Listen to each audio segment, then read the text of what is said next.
got some old computer keyboards here, and yeah, you can see about musical movies. On this list there's Rebelled. Basically, I've been taking drum lessons for the last almost 3 years, and hello and good night. I am making my way back home after watching Despicable Me 4 in the movie theater, and wow, that was fantastic. So the main topic of the movie is basically about a grudge between Gru and Maxime. It's about a talent show from 9th grade where Maxime claims that Gru stole his song in the talent show. As part of the plot, Maxime has a girlfriend called Valentina, and whenever they're looking for Gru and try to catch him, both of them are on the same side. And yeah, if you've been in love with the movie Despicable Me, then you know pretty good about Gru. That's why he's called Felonious Gru. Well, he appears to be a brave guy in the movie. Like, he might look like a troublemaker, but he says, "Oh, they'll be all right." Well, look at this, by the way. If you see on this pad here, it says, oh, hang on a sec. It says the date and the time as well. Look at that. You got some old computer keyboards here, and yeah, you can see the time and date. My God. And if you ask me, I haven't been a big Despicable Me fan growing up, but what really grabbed my attention was the new characters, which I talked about a few of them, particularly that stretchy armed and legged guy and that minion in the popcorn shape. Man, he did look quite monstrous though. Man, what a night that was. Now it is 12:21 p.m. already, and yesterday when we were at the past, we were talking a lot about musical movies. On this list there's Rebelled. That's about, so it's a group of students wearing a uniform, but they tend to look like enemies at first. Yeah, I mean, kind of thinking about an idea of a talent show and taking a song cover to sing it. And I saw that there's also Spotify. Let's see, there should be one about Spotify as well. Yes, the playlist Spotify Untold, also one about the Eurovision as well. So yeah, we talked a lot about those musical films. Truly inspiring, because that's a big part of what I do in my drum classes while I'm in the US. So like jams and song covers and all that, because in those concerts that I've been at Stillwater, in one of the concerts, the song cover for one of the songs was Vampire, interestingly. Honestly, I've been very much into the world of music in the last 7 years with great pleasure, especially song lyrics. It was that day that I was notified that I'd be suspended from school when my interest started to grow rapidly. Basically, I've been taking drum lessons for the last almost 3 years, and for the last 1 year, I've been getting deeper into my drum studies by even doing song covers. Yesterday, a new series came out on Amazon Prime called Those About to Die. My God, it reminds me of one of those Game of Thrones movies, and also the ruler Vlad, if it was. Yeah, Vlad. Like, from the 1500s, like, whatever you do wrong, basically the punishment would be so harsh. You'd have to sit on a stick, and that would hurt. Like, being trapped in a house of demons, it would suck. You'd have to sit right on top of a pointy stick. Insane. Well, if you're a big historian, unlike myself, then you may know a lot about Vlad. Look at all of these arcade stuff right here, hanging just outside the bowling area. Look, even got a Tom and Jerry ride. Well, Tom's missing one of his eyes. You're a pirate, are you? Hey, Tom Pirate. Not Tom Pirate. Yeah, I'm gonna call it Tom Pirate. yeah, we also do have a cat like that around my mom's area. Now I am at the Mach 1 Fitness Club about to take, whoa, what was that? Sorry guys, that was my leg. I thought I was gonna trip on my ankle again, but that's really what's been haunting me in the last 4 years. I'm gonna bring the temperature down. It's at 18 degrees and, oh, okay. 16 is the minimum that I could turn it down to. I'm not gonna lie, it has been hot as a desert this week. Oh my god. Yeah, I mean, I do use this a lot, but just imagine you're actually biking to the beat. I do have to bring my level up, as it says between 25 and 60. Whoa, they're on this fast right now. Man, it's like going biking in the forest and all of a sudden you encounter a bear, you run really fast, and it does remind me of that video, which I did do a reaction on my gaming channel once. There's this guy riding his bike with a GoPro on his helmet in the forest, and all of a sudden he finds a bear, and then he rides the bike really fast, like even faster than this. It's like you're working out to the beat, literally. It's like a Lucky Escape story. So the bear found the guy and then he started running after him, and like twice or 3 times did the guy look back, and then whenever he looked back the bear would get even faster, and he rode his bike to a path that there was a log, and then he stopped the bike and got off and ran to the right and found a trunk to hide under, and then the bear was running past that log, but he didn't know where the guy was, and so he walked away. And again, it's like a survival story. Oh my, what a lovely piece of artwork. Oh, here, if you can tell from the image, you see this frog is trying to grab the seagull on the throat, but then the seagull's trying to eat the frog.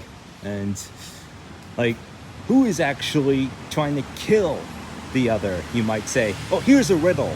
Like, who's trying to kill who? Is it the frog that's trying to kill the seagull, or is it the seagull trying to kill the frog? Well, there is an easy way to solve this riddle, actually. You might as well ask, is the frog more likely to survive, or is the seagull more likely to survive? Because except for his legs, the frog is inside the seagull's mouth, but with 2 of his legs, he's trying to choke the seagull. So once the seagull's dead, then the frog is safe and can run back to his pond. And why is that? Well, yeah, I just said the result. The frog is more likely to survive, because if the seagull swallows the frog while the frog is still holding on to his throat, then the seagull's throat would be constipated, and therefore he won't be able to complete his hunt. So yes, it is the frog. Basically, the frog would be the lucky one. Wow, what a riddle of an image that is. All right, so I'm gonna get back home and sit and relax and play some TV games. Just made it back to the house at last. Great Lord, it has been hot today. How many has been very hot this week? Like, what can I say? Should I just live in the cave, or should I take a 20-minute cold shower, or what? All right, so I do have a bowling game on my TV, which I'm gonna try, see how this works out. Oh, it's actually similar to the game that I have on my laptop.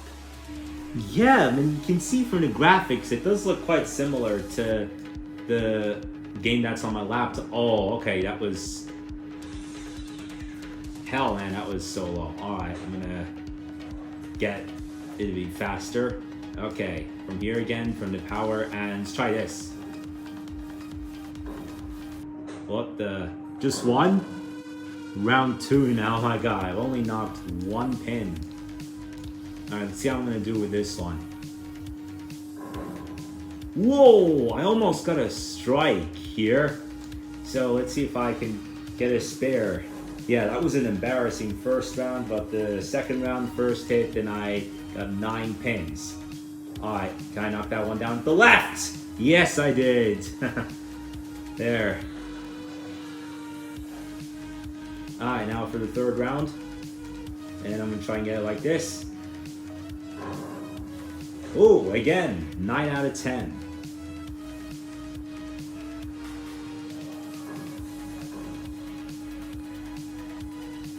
Oh wait, what? Why does this pin look like it was not?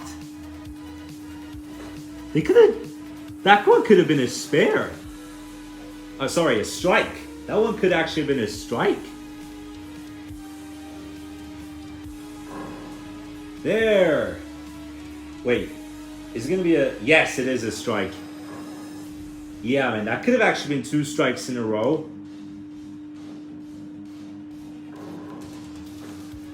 Oh man, could have been better. Now, 2 more rounds to go. Shoot towards the right. And like this, huh? Okay, at least despite that low power, I gotta... Okay, that looked like it was close. Oh, 5. Okay, well, despite that weak power, but okay.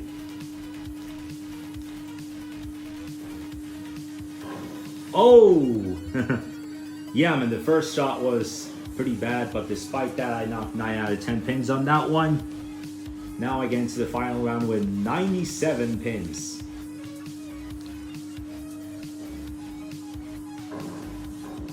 Oh my god, I thought I was going to hit it, but of course from the angle, didn't look like it was even coming anyway.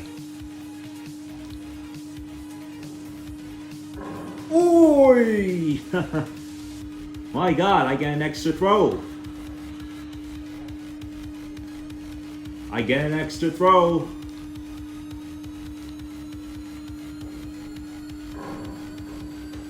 Oh my god, is that going to count for a strike? Oh, alright. Okay, so 116 points. Now I just moved to a game of Bolo-Matic. And here I start. Riding through this galaxy bridge. You know, I can call that the galaxy... What can I call it? The galaxy passage? What could I call that? See, yeah. Collecting all these discs through the galaxy passage. Alright, well that should be... Yes, the passage of discs, I could call that. Well, played this game a few times.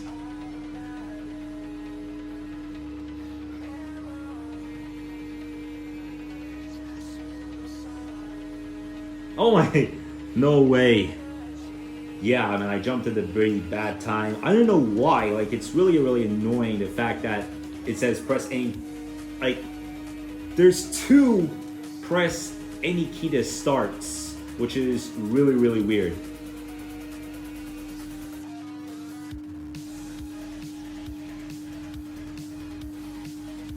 Yeah, you see, like, I don't know why it does that. Like, let me try again, but it's still... Okay, yeah, the first time I did the really bad jump, I want to say I did the jump at the wrong area, and then, like, the second time, I bumped into a cube, and then, like, you see what I mean? Just when I'm walking through this block platform in the galaxies,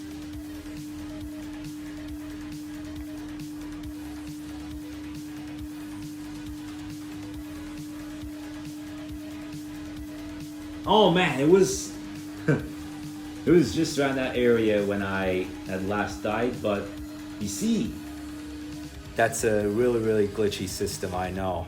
And oh, even on the homepage, I found the series Those About to Die on Amazon Prime, just as I was talking about earlier today. Just going through the documentaries and movies, and I found a documentary called Wild Portugal. Like, really? Wild Portugal? In the cover, it has the head of a hyena, and it's on Disney Plus. If you go on Disney Plus, then you'll see it's a National Geographic documentary. Anyway, guys, so that's going to be it for today's video. Thank you so much for watching.